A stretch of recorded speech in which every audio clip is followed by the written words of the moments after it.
Assalamualaikum warahmatullahi wabarakatuh. Kali ini kita akan membahas mengenai kritikan pada penelitian R&D gitu ya. Apalagi kalau kita membaca artikel-artikel ilmiah yang berbau dengan R&D, apa yang terjadi sih sebenarnya? Nah, dan juga apa sih fungsinya sebenarnya R&D? Kok sampai di artikel ilmiah itu nggak ada gitu ya? Yuk kita mulai.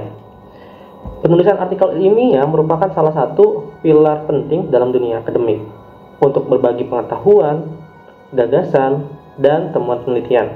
Dalam bidang pendidikan, riset dan pengembangan memainkan peranan penting yang signifikan untuk menciptakan inovasi yang relevan dan aplikatif bagi proses pembelajaran. Namun, meskipun banyak artikel ilmiah yang berhasil mendokumentasikan proses dan hasil penelitian secara mendalam, gitu ya, terdapat yang namanya sebuah kelemahan mendasar.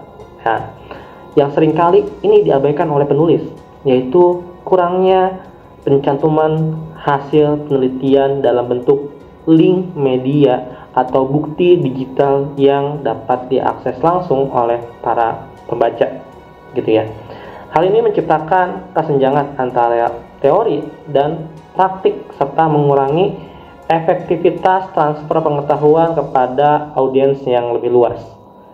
Artikel ini akan mengkritisi gitu ya aspek ini secara komprehensif serta memberikan pandangan mengenai dampaknya terhadap komunitas akademik dan praktisi pendidikan, khususnya guru gitu ya. Ketiadaan link media merupakan permasalahan utama. Oke.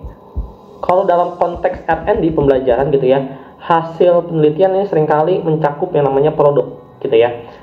Baik digital, seperti modul ajar berbasis teknologi, aplikasi, video pembelajaran, atau platform daring. Sayangnya, banyak artikel ilmiah yang hanya mendeskripsikan produk ini secara naratif, tanpa memberikan akses secara langsung kepada audiens untuk melihat atau menggunakan produk tersebut. Nah, padahal kan tujuan utama dari R&D ini adalah mengembangkan sebuah produk yang dapat diaplikasikan gitu ya. Nah, ketiadaan link media dalam artikel semacam ini gitu ya, ini memunculkan beberapa permasalahan utama. Pertama, tidak ada akses langsung kepada hasil penelitian yang menyebabkan gitu ya, pembaca tidak dapat mengevaluasi atau memahami sepenuhnya kualitas produk yang dihasilkan. Pembaca hanya bisa bergantung pada penjelasan penulis yang meskipun seringkali terperinci tetapi bersifat subjektif. Tanpa akses ke produk tersebut, pembaca tidak dapat mengkonfirmasi klaim-klaim yang dibuat dalam artikel. Kedua, ketiadaan bukti digital ini mengurangi transparansi penelitian. Dalam dunia akademik, transparansi adalah satu cara atau prinsip utama yang mendukung yang namanya sebuah kredibilitas. Dengan tidak mencantumkan link media, pembaca tidak memiliki cara untuk memverifikasi hasil penelitian atau menggunakannya untuk keperluan namanya replikasi ataupun modifikasi. Hal ini dapat merusak kepercayaan terhadap penelitian tersebut, gitu ya. Apa sih? Lanjut lagi yang ketiga, yaitu tanpa akses langsung ke hasil penelitiannya. Potensi dampak positif dari penelitian menjadi terbatas. Produk pembelajaran yang dikembangkan seharusnya dapat diakses dan dimanfaatkan oleh guru, siswa, dan pihak lain yang berkepentingan tentu aja dalam pembelajarannya. Entah itu nanti jadi sekolah juga bisa, gitu, ataupun masyarakat yang mau mengajarkan anaknya. Ketika hasil penelitian hanya tersimpan dalam deskripsi akademik, gitu ya, peluang untuk penerapan praktisi atau praktis itu menjadi sangat kecil.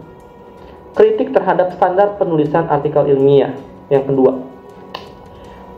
masalah ketiadaan link khususnya pada media ini juga mencerminkan kelemahan dalam standar penulisan artikel ilmiah, khususnya dalam bidang R&D pembelajaran. Banyak jurnal ilmiah tidak secara eksplisit mensyaratkan penulisan untuk mencantumkan hasil penelitian mereka dalam bentuk digital yang dapat diakses oleh publik.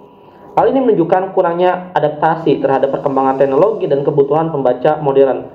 Di era digital ini, gitu ya, integrasi antara produk digital dan penulisan akademik ini seharusnya menjadi standar minimal. Ketika teknologi telah memungkinkan berbagi informasi secara instan melalui internet, tidak ada alasan yang cukup kuat untuk tidak menyertakan yang namanya sebuah link media yang relevan.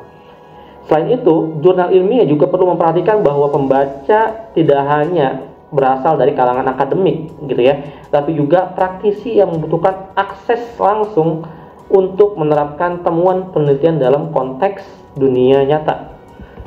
Oke, kita lanjut lagi yang ketiga, dampak terhadap pengembangan pembelajaran.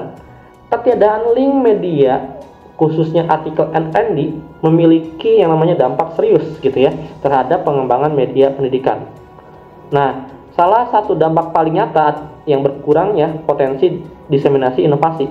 Penelitian R&D ini seringkali menghasilkan produk yang dirancang untuk memecahkan masalah spesifikasi dalam pembelajaran. Namun, tanpa akses ke produk tersebut, inovasi hanya tinggal sebagai gagasan abstrak yang sulit diimplementasikan. Namun, tanpa akses ke produk tersebut, inovasi hanya tinggal sebagai gagasan abstrak yang sulit diimplementasikan. Guru atau pendidik yang ingin mengadopsi yang namanya metode atau alat baru merasa frustasi karena tidak dapat menemukan cara untuk mengakses atau menggunakan hasil penelitian yang dibahas.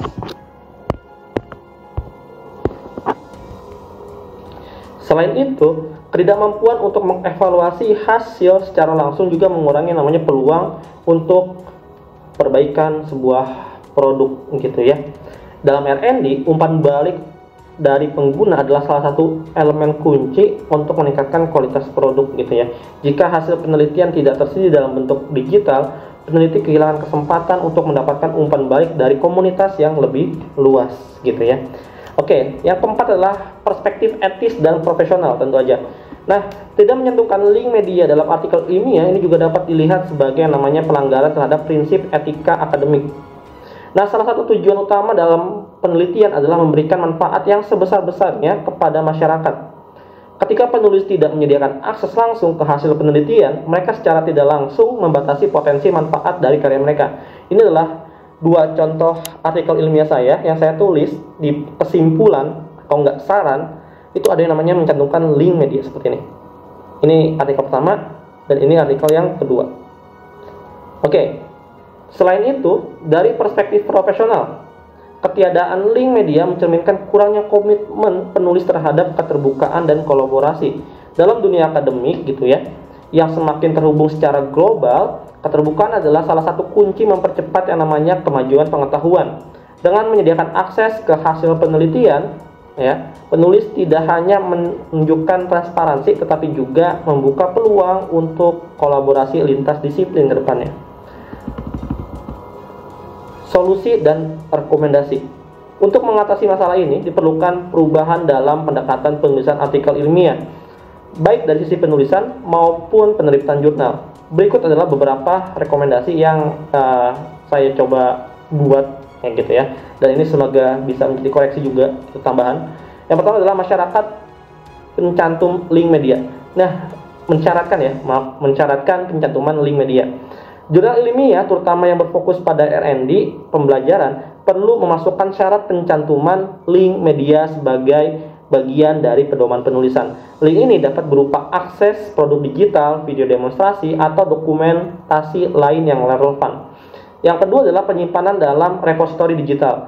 Peneliti dapat menyimpan hasil penelitian mereka di repositori digital yang dapat diakses oleh publik, seperti Google Drive, YouTube, atau platform akademik seperti ResearchGate ataupun PMM gitu ya.